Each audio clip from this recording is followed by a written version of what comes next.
پیران پیر میرے شاہ جیلانی، روشن ضمیر میرے شاہ جیلانی۔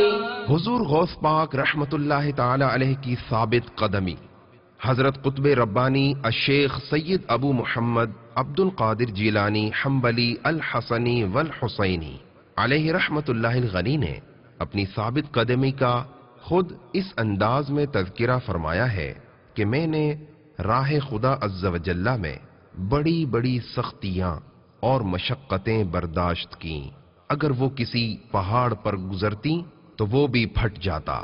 آپ اس مدنی پھول کو دعوت اسلامی کے اشاعتی ادارے مکتبۃ المدینہ کی مطبوعہ کتاب غوث پاک کے حالات صفحہ 30 تا 31 سے پڑھ کر مستفیض ہو سکتے ہیں۔ آپ اس کتاب کو دعوت اسلامی کی ویب سائٹ www.dawatIslami.net سے بھی ڈاؤن لوڈ کر سکتے ہیں۔ آج ہی اس کتاب کو مکتبۃ المدینہ کی مختلف شاخوں سے طلب کیجیے۔ نیز شادی غمی کی تقریبات، اجتماعات، اعراس اور اجتماعات میلاد وغیرہ میں مکتبۃ المدینہ کے شائع کردہ رسائل تقسیم کر کے ثواب کا ڈھیروں خزانہ حاصل کیجیے۔ پیران پیر میرے شاہ جیلانی، روشن ضمیر